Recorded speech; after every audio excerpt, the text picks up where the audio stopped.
Look at the statistics and you can see that the percentage of young people and the way they interact, the technology that they grew up around, and the events that have taken place all create different challenges and opportunities as far as investments and financial matters are concerned. We need to fully understand demographics in order to understand the big picture. You came here for the truth, so let me unveil that for you. Today we're going to look at millennials, Gen Z. I'm going to talk about baby boomers. I'm going to talk about investments, so much more. And I want to begin with this. Millennials with retirement accounts have a median balance of $19,000. This is actually higher than what I had thought it would be according to a survey here. Of course, it's always a sample size, but this actually seems a lot higher than what I would have thought. Many people I talk to don't have any money. They have nothing saved up. And then there are others who save up but still have student debt. And that to me is absurd. Get rid of the debt, then begin to save, because that interest that you're paying is going to eat away at your savings over the long term. Just get it over with. On the right-hand side, 2/3 of millennials have nothing saved for retirement, and that seems more like it. I would like to see these numbers improve because we have a situation today that people are going to be met with a crisis, and they're unaware of what's going to happen to them. So we need to educate, and that's part of what I'm trying to do. However, we need to get to these people in a way that is digestible, and it is obvious that we need to use these new technologies that are coming out, whether it is the different social media applications for the phones, anything that would be able to get into their heads and get this really sorted out and be able to profit from it all.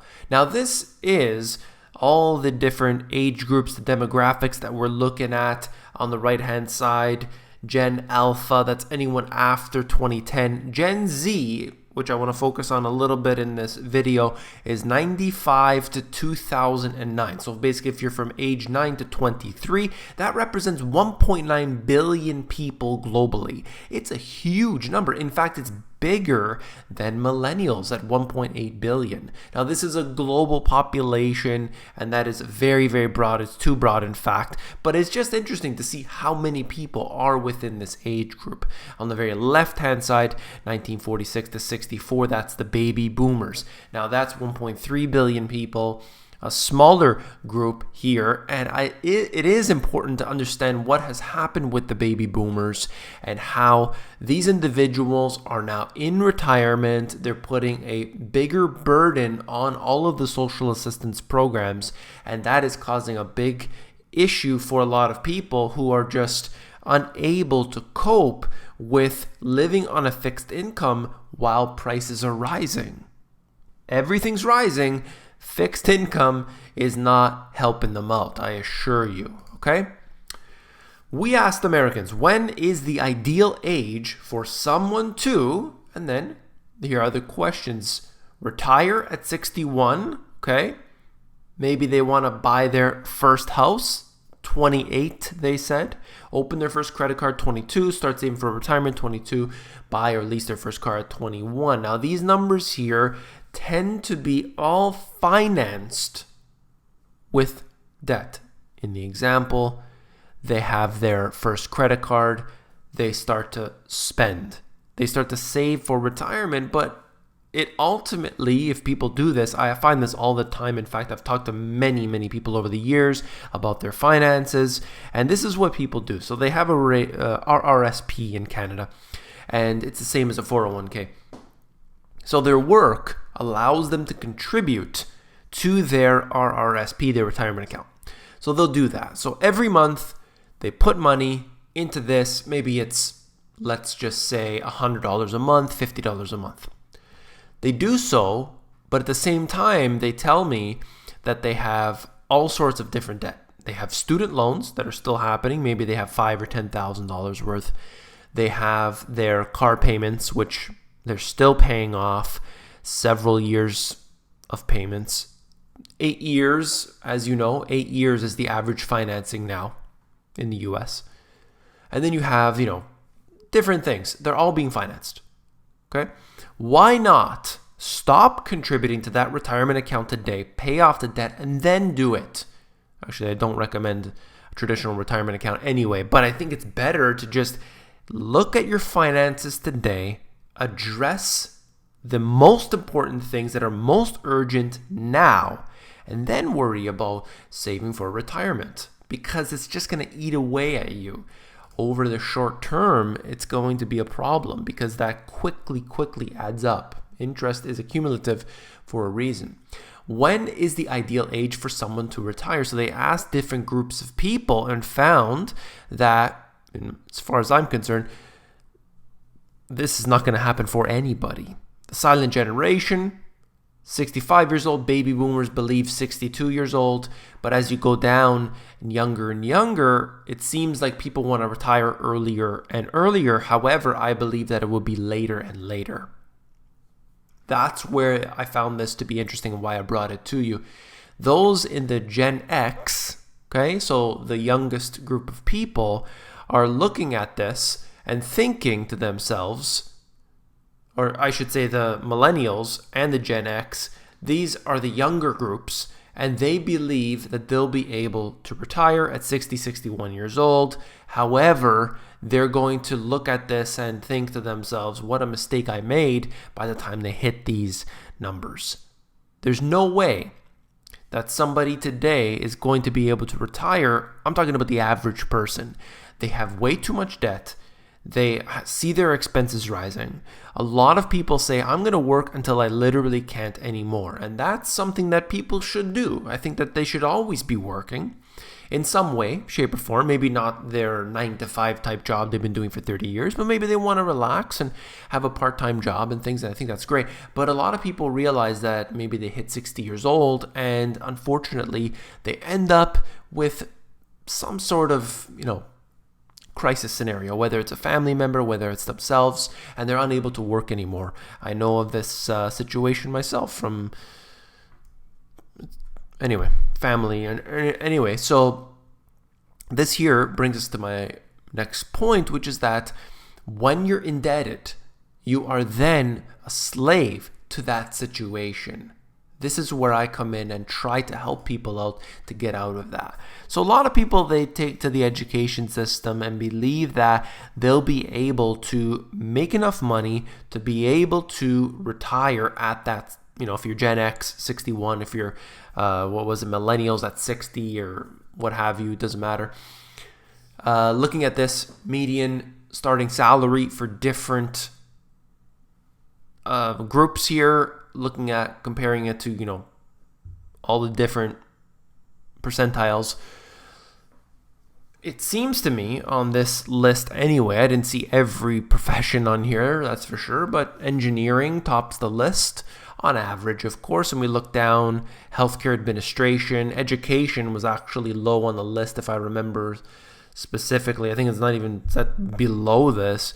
You could see that we need to choose wisely. If you're going to be going through the school system, which today doesn't really benefit people much anymore, depending on the job you're getting. Of course, we need doctors, we need engineers for things, we need architects for things, we need surgeons. I mean, these are very, very important things, and they should be paid accordingly. That's very I definitely agree with that. However, there are some things that are just wasting a lot of people's time accumulating debt. I wanted to bring that to you to show you where your money is best spent. If you're going to go the traditional education route, generation map, so you'll see that looking at this, whether it's baby boomers, Gen X, and so on, well, the way they interact with media is very important for investment purposes, for understanding the way that the world is moving. We have 1.9 billion people. Okay, 1.9 billion people globally, and this 1.8 billion in here. And these people, okay, grew up around the internet. They grew up around text messaging. They're growing up around all these different things, including now with the Gen Z. They're talking about words that I don't really know what they mean. They have things like Spotify. I mean, I don't know about you, but I had a cassette tape Walkman. I thought it was really cool because you can record stuff on it, and you could play that later. I mean, it was just, to me, it was good. I guess I had a little bit of old school technologies even in the later years too. It worked. Why change it? Things have really changed a lot, and I think that it's important to understand this for as people grow up around this technology. What are they going to be looking into over these next few years? What are their challenges that they're going to face? The amount of information that they receive in this youngest group is unbelievable. I mean, when I had a project in school, we literally went down to the library, had to look up an encyclopedia and hope that we can find what we needed in there. If not, we couldn't do it. We couldn't do it. We needed to choose something else to do because, you had to find something that the encyclopedia had.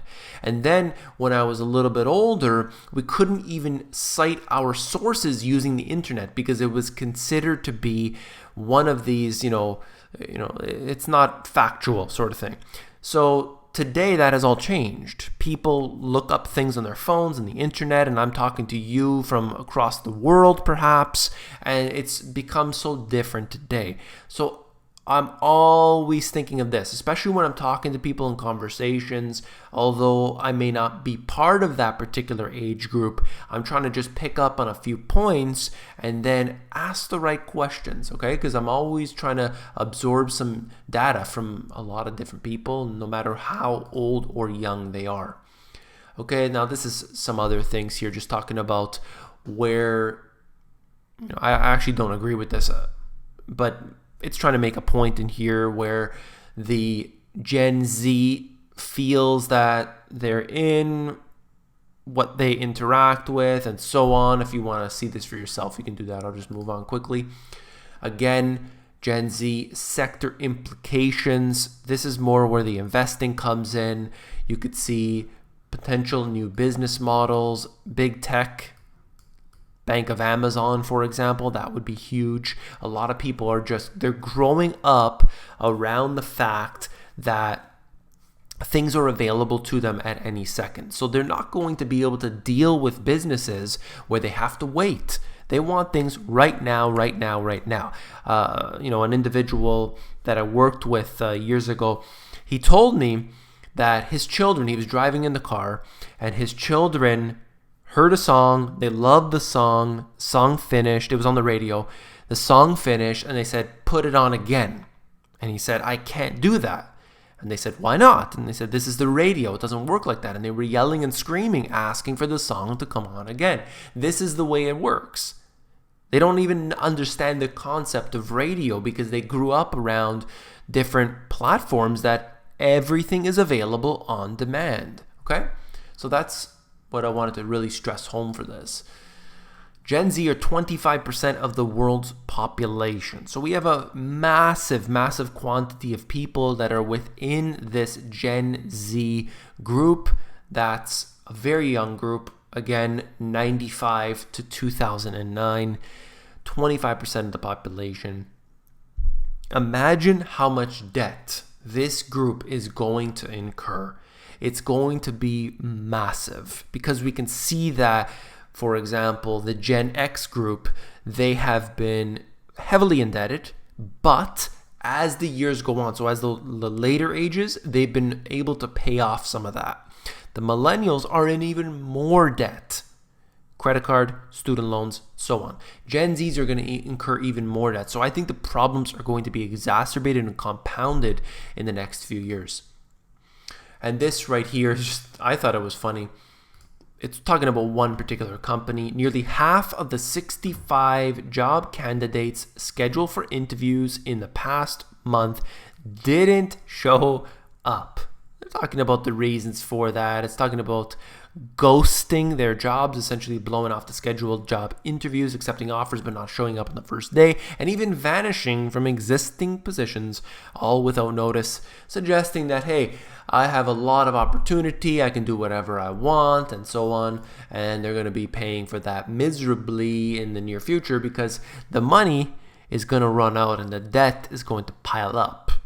High income countries' population, look, let's be very clear about this. 45 plus year olds are increasing around the world in the high income countries, whether it's the Western nations or not. We are looking at the same time where the declining population of young people, okay, and that is again in the high income countries, but if you were to include Africa and India, you get a different picture, okay? High income countries population, again, the 65 plus people are increasing, and that is never a good thing when you think about the burden that exists on the social assistance programs. It's going to become an issue when you have way too much debt already, and countries are just trying to fill in the gaps with all of these different programs. Maybe it's disability, maybe it's whatever, any sort of social assistance programs. They can't keep up. It's a matter of fact. So we've got a problem on our hands, and the solution provided to us by government has always been more taxation. So the youngest group, be prepared for more taxation, and if you're smart, if you're willing, you're going to figure out a way to get around it. And I don't mean any sort of evasion. I'm not talking about that. I'm talking about setting up corporations when you're young. I'm talking about making money through the corporations. Do this the right way. Have your parents help you out. Set this up and do things right from the beginning. You're going to be indebted. Otherwise, you've got to be smart. All right. That's all for this video. If you found it informative, please give me a thumbs up. When you give me a thumbs up, it helps to support the channel. I do appreciate that very much. If you want the financial education that you were not taught in schools, or if you're one of the young groups, you're not going to learn this in school, these two books have it all. You can read these books. It's so easy to read. It's no financial jargon whatsoever. It's just really easy and has diagrams and charts and everything on the Money GPS book. Global Economic Collapse is a much thinner book, easier to read even, and these two books together are going to explain everything you need to know. If you're more interested in the audiobook version, you can get that at themoneygps.com.